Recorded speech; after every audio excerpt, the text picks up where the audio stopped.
My grandma, Barbara Alice Rutherford, was born in 1940 in Tulsa, Oklahoma, to Alice Roberts and James Rutherford. She was the youngest of 12 children and was born into a rather poor family.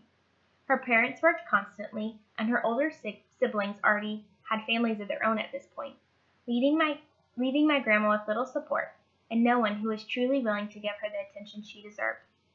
Because of the lack of support, she barely managed to get through high school graduation. She became pregnant early on with my uncle, and then later my father and his twin. When I asked her to recall an influential event in her life, she remembers a time as a single mom raising 3 boys, all on her own. Her friend at work at this point had been trying to convince her to go to the bar with her on a weekend. At this point, my grandma wanted to change the way she lived, so getting down on her knees on the kitchen tile, she cried out to God like never before, asking him if he would help her.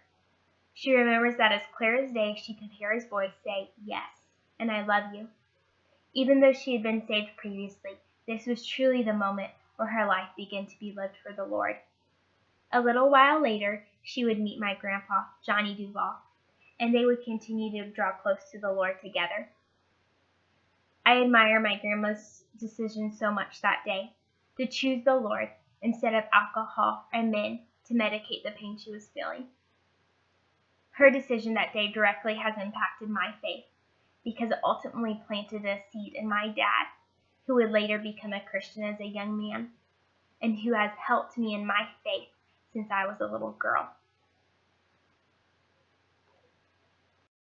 My grandpa, Johnny Duval, was born in 1946 in Tulsa, Oklahoma, to Era Riddle and Marvin Duval. He was the middle child of only 5 children. A major event in his life occurred after he graduated high school in May of 1965. In this day and age, if you were a young man who just graduated high school, you would most likely be drafted and placed in whatever branch they chose. So, in order to avoid this, my grandpa enlisted so that he could choose the Army and pursue aviation. After graduating from military school, he was transferred to a new Army company. Little did he know that this company would soon be leaving for Vietnam.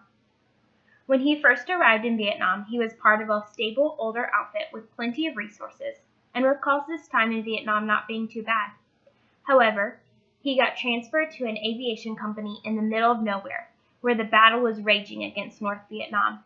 In fact, the North Vietnamese military tried to overrun my grandpa's compound twice, but both times the U.S. Army defeated them. My grandpa was in Vietnam a year and then came home. He came home with many emotional wounds, and this led ultimately to 2 failed marriages. However, it also led to my grandpa realizing his dire need for Jesus. He claims if it had not been for the Lord, the nightmares of Vietnam War would have overtaken him. I admire my grandpa's choice so much to choose to run towards the Lord rather than the other options the world offered. Ultimately, my grandpa, choosing to serve the Lord, led him to marry my grandma and to step into a father role for my dad and show him what it looked like to love the Lord as well as to love your wife. My dad has been a strong believer my entire life, as well as a devoted husband and father. And I think this directly ties to the fact that both my grandpa and grandma ultimately chose to serve the Lord in their life.